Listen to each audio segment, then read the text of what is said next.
Attention, attention, attention. All the student of West Bengal, please attention. এসওই বাংলাতে কিন্তু বড় সড়ো একটা হ্যাক হয়ে গেছে, চারিদিকেই অন্ধকার, একেবারে কিচ্ছু দেখা যাচ্ছে না। তো কিভাবে ক্লাস করা যায়? তো আমাদের এই ক্লাসটা তাহলে এসে কন্ডাক্ট করবে, এবারে কিন্তু ভূতে কন্ডাক্ট করবে। এই ক্লাসটা হবে ভূতের ক্লাস। তো তোমরা কে পড়াচ্ছে কিছুই তোমরা দেখতে পাবে না, শুধুমাত্র তার ভয়েস তোমরা শুনতে পাবে। তো আজকের ক্লাস হলো ভূতের ক্লাস ক্ষমতা, শেষের টপিক অশ্ব ক্ষমতা। তো ওকে, চলো আমরা ভূতের ক্লাসটা করে ফেলি।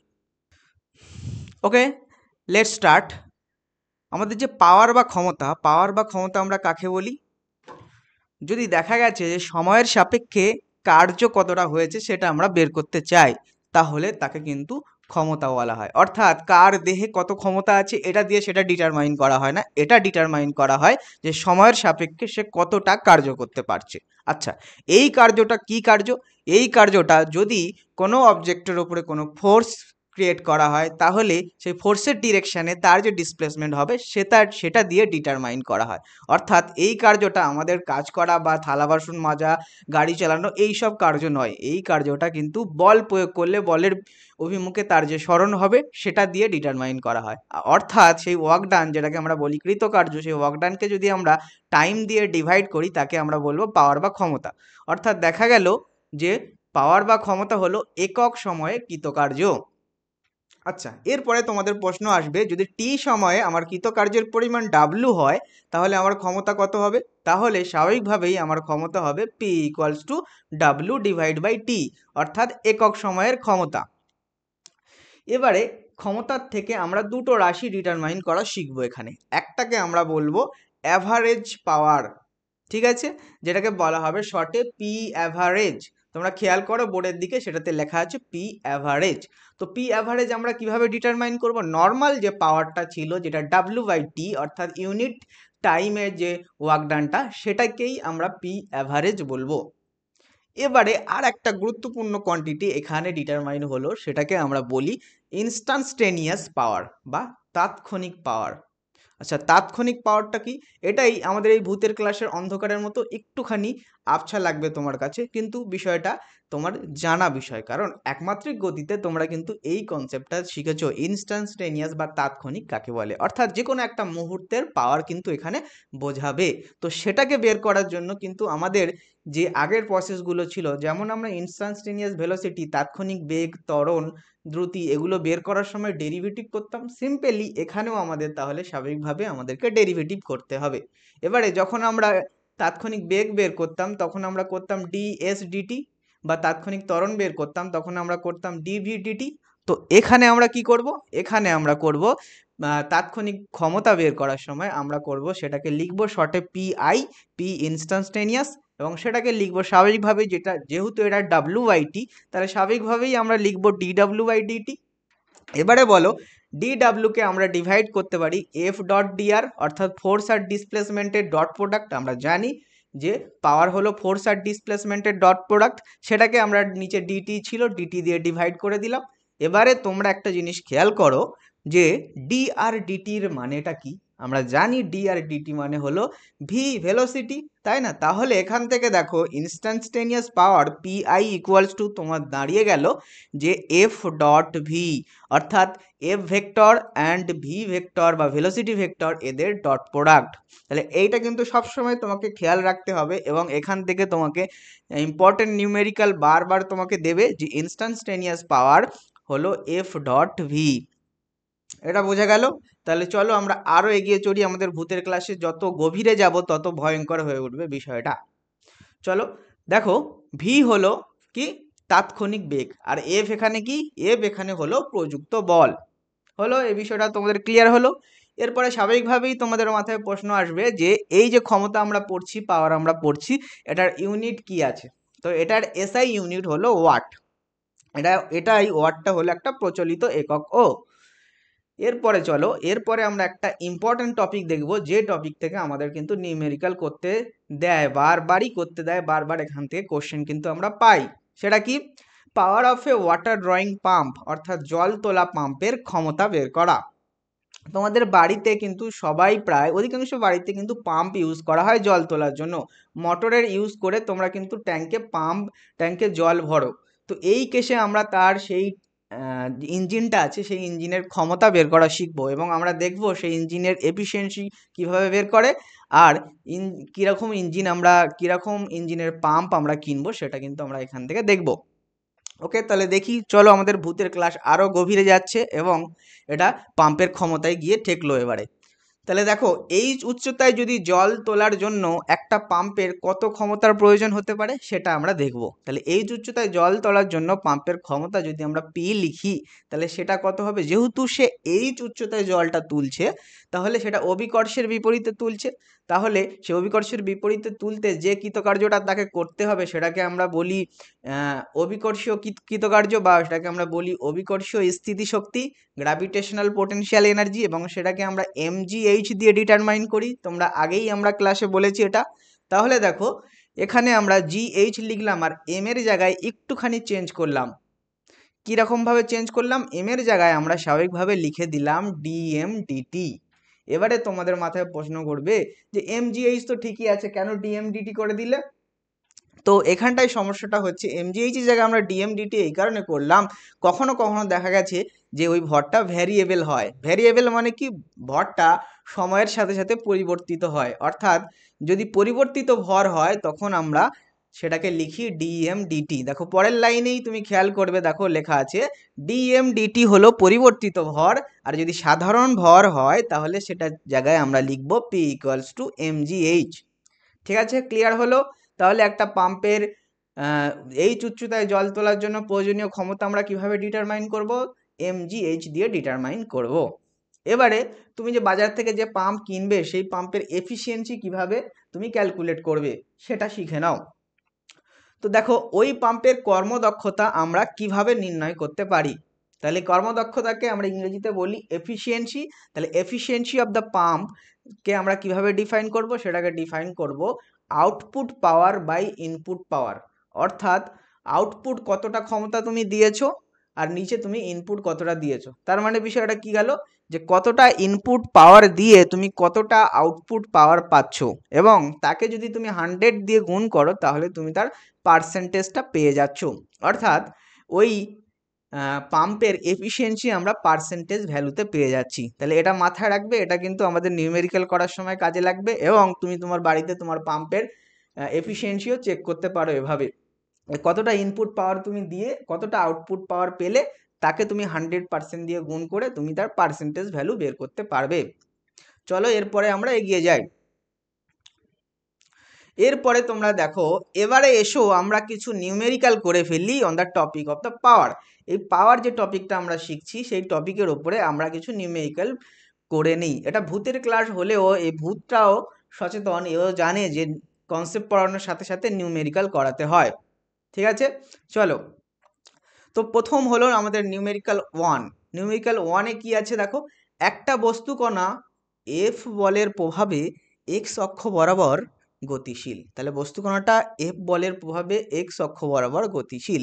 এরপরে কি আছে, এফ বলটি যদি এক্স এর সাথে F proportional to X to the power √4 সম্পর্ক অনুযায়ী পরিবর্তিত হয় তাহলে ক্ষমতার সাথে এক্স কি সম্পর্কে পরিবর্তিত হবে।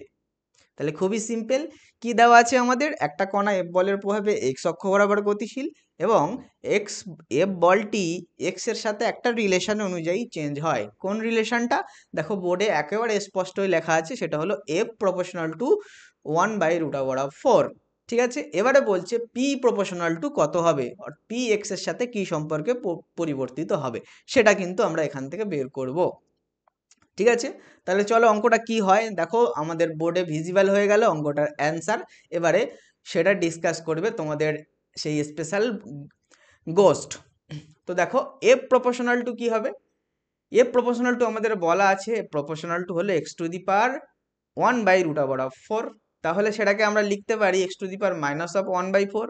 কোনো কিছু রুট থাকার মানে হলো 1/2 হয়, আর এখানে রুটের 4 আছে তাহলে আমরা 1/4 লিখব, এবং এটা নিচে থাকার কারণে ওটাকে যখন আমরা ওপরে নিয়ে যাব তাহলে স্বাভাবিকভাবে সেটা মাইনাস হবে। তাহলে আমরা পেলাম যে X proportional to X to the power -1/4। এবারে এটা সবাই জানে, এমন কেউ নেই যে এটা জানে না, যে আমরা জানি এফ ইকুয়ালস টু হয় এম এ, যেটা নিউটনের দ্বিতীয় গতিসূত্র থেকে আমরা পেয়েছি। তাহলে এফ এর জায়গায় যদি আমি এম এ বসাই, তাহলে এম একটা কনস্ট্যান্ট ভ্যালু, স্বাভাবিকভাবেই এর পরের লাইনে আমরা লিখতে পারি A proportional to X to the power 1/4, তাই না? এটাতে কেউ আপত্তি করবে না। আর যদি আপত্তি করো, ভূত আছে তোমাদের ঘাড় মোটকে দেবে, এটা নিয়ে চিন্তা করো না।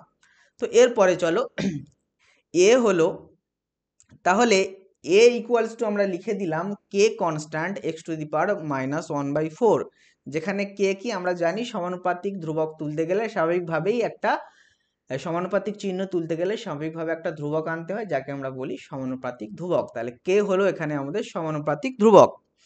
এবারে খেয়াল করো, তাহলে আমরা জানি যে এ ইকুয়ালস টু, এ কে আমরা কি বলি অ্যাক্সিলারেশন বা ত্বরণ, এ ইকুয়ালস টু আমরা জানি সেটা হলো ডিভি ডিটি, এবং সেটাকে আরও একটু যদি ভেঙে আমরা লিখি তাহলে পাবো ডিভিকে আমরা লিখতে পারি ডিএক্স বাই ডিটি।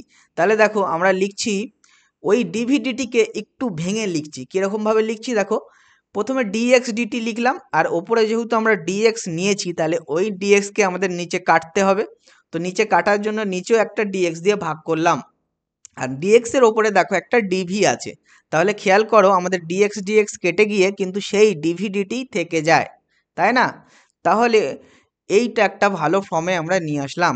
এর পরের লাইনে এবারে ওইটা ইকুয়ালস টু কত ছিল, ওটা ইকুয়ালস টু ছিল আমরা জানি এ ইকুয়ালস টু ছিল কে এক্স টু দি পাওয়ার -1/4, সেটা তো আমরা লিখেই দিলাম। তারপরের লাইনে কিন্তু আমরা একটুখানি ওখানে দারুণ ফর্মে বের করতে পারছি। কিভাবে বের করতে পারছি দেখো, ডিএক্স ডিটি মানে আমরা জানি সেটা হলো ভেলোসিটি বা বেগ। তাহলে ডিএক্স ডিটির জায়গায় আমরা কিন্তু ওখানে ভি লিখে দিলাম, আর যখনই আমরা ওখানে ভি লিখে দিলাম, আর বাকি পড়ে থাকছে কোন টার্মটা, বাকি পড়ে থাকছে ডিভি ডিভাইড বাই ডিএক্স। তাহলে আমাদের তখন টোটাল টার্মটা চলে আসলো V dV divide by dx, অর্থাৎ ভি ডিভি ডিএক্স। এবারে এইটা ইকুয়ালস টু কত আছে, কত সেই আগের মতোই ছিল X X to the power -1/4, K X to the power -1/4। এইবারে আমরা ওই নিচের ডিএক্সকে ওই পারে নিয়ে গেলাম, অর্থাৎ সমীকরণের আমরা লেফট হ্যান্ড সাইড, সমীকরণের রাইট হ্যান্ড সাইডে নিয়ে চলে গেলাম। তাহলে নিচের ডিএক্সকে ওই পারে গুণ করে দিলাম, তখন আমাদের এপারে থাকলো K X to the power -1/4 into DX, আর দুদিকে আমরা এবারে ইন্টিগ্রেশন করে দিলাম। তাহলে ইন্টিগ্রেশন করলে ইন্টিগ্রেশনের ভ্যালু কি আসে, চলো ইন্টিগ্রেশন তো তোমরা সকলেই জানো, এবং কিছু কিছু ইন্টিগ্রেশনের কিছু কিছু নিয়ম তোমরা অনেক আগে থেকেই শিখে ফেলেছো। আমরা যখন একমাত্রিক গতি পড়াচ্ছিলাম তখনই আমিনুস স্যারকে দিয়ে একটা ইন্টিগ্রেশন ডেরিভেটিভের ক্লাস দিয়েছিলাম, সেটাও তোমরা যদি এখনও ইন্টিগ্রেশন ডেরিভেটিভ না জানো সেটাও দেখতে পারো তোমরা। চলো এরপরে আমরা ইন্টিগ্রেশনটা করে ফেলি। তাহলে ইন্টিগ্রেশন ভি যদি থাকে, ইন্টিগ্রেশনের ভি এর ইন্টিগ্রেশন হয়, কারণ ভি এর পাওয়ার 1 আছে, তাহলে 1 + 1 হবে, তাহলে ভি হবে স্কোয়ার, আর নিচে 1 + 1 লিখতে হয়, অর্থাৎ নিচে 2, তাহলে আমরা ভ্যালুটা পেলাম v²/2। এবং কে কনস্ট্যান্ট হিসাবে রাইট হ্যান্ড সাইডে দেখো কে কনস্ট্যান্ট হিসাবে বাইরে বেরিয়ে গেল, আর থাকলো কি এক্স টু দি পাওয়ার -1/4। তাহলে -1/4 এর সাথে 1 যদি আমরা যোগ করি তাহলে সেটা হয় 3/4। এটা তোমরা করে দেখে নাও 3/4 হচ্ছে কিনা, অবভিয়াসলি 3/4 হবে, যদি না হয় তাহলে তোমাদের ব্যবস্থা আছে। তো এরপরে দেখো তার নিচে কি হবে, তাহলে নিচে ওপরে যখন পাওয়ার 3/4 হলো যোগ করে, তাহলে নিচেও আমাদের সেই 3/4কে বসিয়ে দিতে হবে, এটা আমরা জানি। তাহলে আমাদের টোটালি ইন্টিগ্রেশনটা এখন আমরা করে ফেললাম, আর ইন্টিগ্রেশনই যখন আমরা করে ফেললাম এখান থেকে স্পষ্টই তুমি দেখতে পাচ্ছ 2টাকে ওপারে আমি গুণ করে দিতে পারছি, আর 2 ওপারে গুণ করলে দেখো 2 আর কে কনস্ট্যান্ট ভ্যালু, তাহলে আমরা লিখতে পারি v² প্রপোর্শনাল টু কত, এবং নিচে 3/4ও কনস্ট্যান্ট ভ্যালু, তাহলে স্বাভাবিকভাবেই তুমি এখান থেকে লিখতে পারছো যে v² proportional to X to the power 3/4 লিখতে পারছো। তাহলে দেখা গেল যে v² প্রপোর্শনাল টু হলো এক্স টু দি পাওয়ার 3/4। আচ্ছা, v² প্রপোর্শনাল টু যদি এক্স টু দি পাওয়ার 3/4 হয়, তাহলে স্বাভাবিকভাবে v প্রপোর্শনাল টু কি হবে বলো, v প্রপোর্শনাল টু তার রুট হবে। এবার 3/4 এর রুট করলে কি হয়, তাকে আরো হাফ দিয়ে গুণ করা হয়, অর্থাৎ 3/8 হয়। এটাতে কারোর কোনো ডাউট আছে? নিশ্চয়ই না থাকা উচিত। তাহলে দেখা গেল যে v প্রপোর্শনাল টু আমরা পেলাম x টু দি পাওয়ার 3/8। এইটুকু আশা করছি সবার ক্লিয়ার হয়েছে।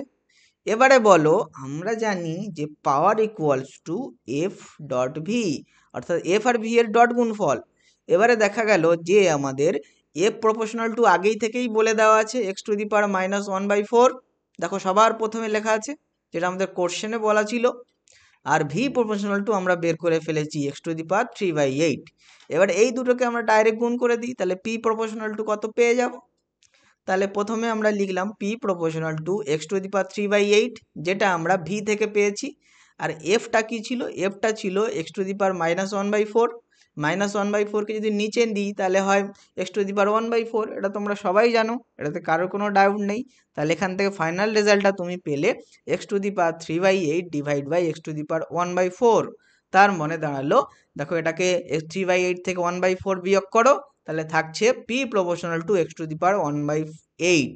এইবারে এই বিয়োগটা সবাইকেই পারা উচিত। তাহলে দেখা গেল যে আমাদের অ্যান্সারটা হলো এক্স এর সাথে ক্ষমতা কি সম্পর্কে পরিবর্তিত হবে, সেটা হলো পি প্রপোর্শনাল টু x⁻1/8। চলো এবারে আমরা সামনে এগোই। এবারে আমরা আরো একটা নিউমেরিক্যাল করে ফেলি, তাহলে তোমাদের গোস্ট তোমাদের জন্য আরো একটা নিউমেরিক্যাল কন্ডাক্ট করেছে। সেই নিউমেরিক্যালটা কি আমরা দেখে ফেলি এবং সেটাও আমরা করে ফেলি। তাহলে নিউমেরিক্যাল নাম্বার 2, সেটা হলো একটি পাম্প 40 সেকেন্ড সময়ে 400 কেজি জল 100 মিটার উঁচুতে তোলে। তাহলে আমরা জানি তো পাম্প জল তুলবে, পাম্প কি আর তেল তুলবে? তাহলে তো আমাদেরকে সেই আরবে যেতে হবে না, আরব কুয়েত এগুলোতে যেতে হবে। পাম্প তাহলে স্বাভাবিকভাবে আমাদের এখানে, হ্যাঁ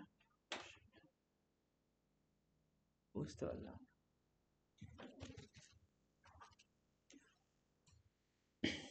দেখো তাহলে নিউমেরিক্যাল নাম্বার 2 আমাদের আছে কি, একটি পাম্প 40 সেকেন্ড সময়ে 400 কেজি জল 10 মিটার উঁচুতে তোলে। খুবই ভালো। আরে আমরা যেখানে বাস করি সেখানে তো পাম্প থেকে জলই তুলবে, পাম্প থেকে তো আর তেল তুলবে না। তাহলে তো এটা সৌদি আরব, কুয়েত এইসব কান্ট্রিতে চলে যেতে হবে। তো আমরা যেখানে আছি, অর্থাৎ ভূত যেখানে এক্সিস্ট করছে, আমাদের ওয়েস্ট বেঙ্গল, এখানে কিন্তু জল থেকে, এই পাম্প থেকে জলই ওঠে। তাহলে একটা পাম্প 40 সেকেন্ড সময়ে 400 কেজি জল তুলে দিচ্ছে 10 মিটার উঁচুতে। তাহলে স্বাভাবিকভাবে এই পাম্পটা তোমরা কিনতে চাইবে, খুব ক্ষমতা সম্পন্ন পাম্প এটা। এবারে বললো পাম্পটির ক্ষমতা বের করো। তো বের করা হবে। তারপরে কি দিয়েছে, যখন পাম্পটির কর্মদক্ষতার 80% ইউজ করা হয়, তাহলে কি হয়, পাম্পটির কর্মদক্ষতার 80% যদি ইউজ হয় তাহলে পাম্পটির ক্ষমতা বের করো। এবং তোমার পাশে ছোট্ট করে লিখে দিয়েছে যে তুমি জি এর ভ্যালু এখানে 10 মিটার সেকেন্ড ইনভার্স 2 ইউজ করবে। তাহলে জি এর ভ্যালু তোমরা কত ইউজ করবে, জি এর ভ্যালু এখানে কিন্তু তোমরা 10 ইউজ করবে। খুবই ভালো। চলো করে দেখি পাম্পটির ক্ষমতা বের করি যখন পাম্পটির এফিসিয়েন্সি বা কর্মদক্ষতা হলো 80%।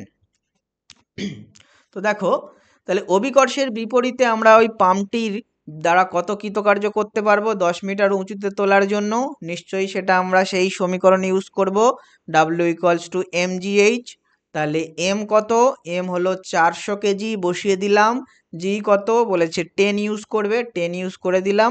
আর হাইটটা কত, হাইটটা হলো 10 মিটার। তাহলে কত দাঁড়ালো, তাহলে দাঁড়ালো 40,000। 40,000 মানে আমরা তাকে লিখতে পারি 40 কিলো জুল, 40 ইন্টু 1000। তাহলে 40 কিলো জুল হলো আমাদের ওই পাম্পটির কৃতকার্য। কার বিরুদ্ধে, অভিকর্ষের বিরুদ্ধে কৃতকার্য। এবারে পাম্পটির ক্ষমতা আমরা কিভাবে বের করব, বলছে কৃতকার্যকে আমরা সময় দিয়ে ভাগ করলে পাম্পটির ক্ষমতা পাই।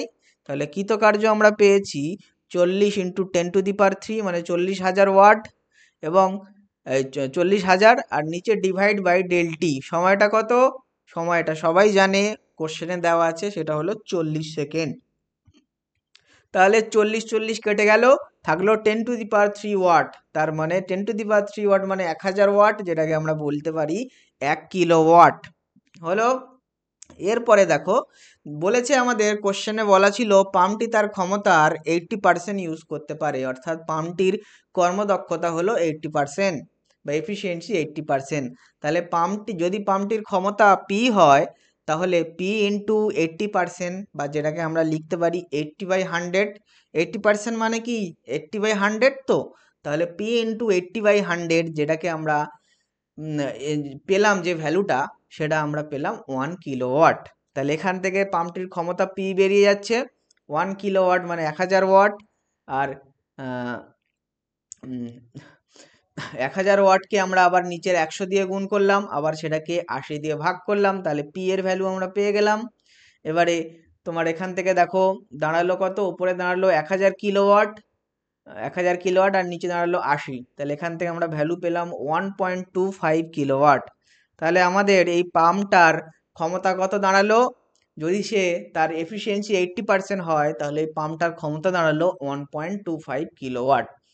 তাহলে এবারে বাজারে গিয়ে তোমরা বাড়িতে পাম্প কেনার সময় নিশ্চয়ই তার এফিসিয়েন্সি দেখে তুমি বুঝতে পারবে তোমার কতটা জল কোথায় তুলতে হবে, কত সময়ে কত উঁচুতে তুলতে হবে, এবং তার পাম্পটির ক্ষমতাও তুমি স্বাভাবিকভাবেই বের করে দিতে পারবে। তাহলে বোঝা গেল এই যে আমরা টোটাল ক্ষমতার কনসেপ্ট, পাওয়ারের কনসেপ্টটা টোটাল নিলাম, এবং তার সাথে সাথে আমরা নিউমেরিক্যাল দুটো করে আমাদের এই ধারণাগুলোকে ক্লিয়ার করে দিলাম। তাহলে তোমাদের ভূত বা তোমাদের গোস্ট তোমাদের কিন্তু সম্পূর্ণ পাওয়ারটাকে পড়িয়ে দিল। এরপরে যে ক্লাসের হেডলাইন যেটা ছিল যে ভূতের ক্লাস ক্ষমতা, শেষ টপিক অশ্ব ক্ষমতা, তাহলে আমরা শেষ টপিকে চলে যাব, সেটাকে বলা হবে অশ্ব ক্ষমতা বা হর্স পাওয়ার। তাহলে অশ্ব ক্ষমতা বা হর্স পাওয়ার হলো আমাদের এই ক্ষমতার একটা স্পেশাল ইউনিট। আমরা ক্ষমতার প্রচলিত ইউনিট সবসময় ইউজ করি যেটা, সেটাকে ওয়াট বলা হয়, কিন্তু এই ইউনিটটা হলো একটা স্পেশাল ইউনিট। যেহেতু তুমি মোটর কিনতে চাইবে বাজারে গিয়ে, এবং মোটর কেনার সমস্ত প্রসেস, সমস্ত থিওরি তোমাকে বোঝানো হলো, তাহলে স্বাভাবিকভাবেই তুমি ওখানে একটা টার্ম দেখবে যেটা হলো এইচপি লেখা থাকবে বা হর্স পাওয়ার লেখা থাকবে। তো তোমার এখানটায় কনফিউজ হয়ে যাবে যে হর্স পাওয়ার বা এইচপিটা কি। তাহলে তোমাকে এই হর্স পাওয়ার বা এইচপি সম্পর্কে একটুখানি বলে দিই, যেটা মোটরের গায়ে লেখা থাকবে। তো কি দেখো, এফপিএস পদ্ধতিতে ক্ষমতার ব্যবহারিক এককের নাম হলো অশ্ব ক্ষমতা বা হর্স পাওয়ার, যেটাকে সংক্ষেপে এইচপি দিয়ে লেখা হয়। আমরা জানি আমাদের তিনটে পদ্ধতি আছে মেজারমেন্টের, সেটা হলো সিজিএস, এসআই আর এফপিএস। এফপিএস যেখানে দৈর্ঘ্যকে ফুট দিয়ে ডিটারমাইন করা হয়, আর ভরকে পাউন্ড দিয়ে ডিটারমাইন করা হয়, আর সময়কে সেকেন্ড দিয়ে ডিটারমাইন করা হয়।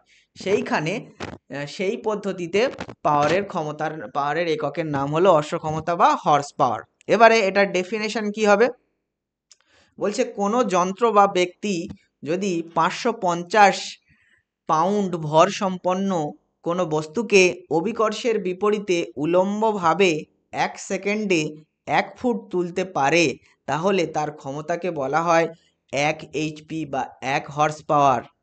তাহলে 1 হর্স পাওয়ার আমরা কি পেলাম, 550 পাউন্ড ভরের একটা কোনো যন্ত্র বা কোনো ব্যক্তিকে যদি আমরা অভিকর্ষের বিরুদ্ধে উলম্বভাবে 1 সেকেন্ডে 1 ফুট উচ্চতা তুলতে পারি, তাহলে তার ক্ষমতা হবে 1 এইচপি।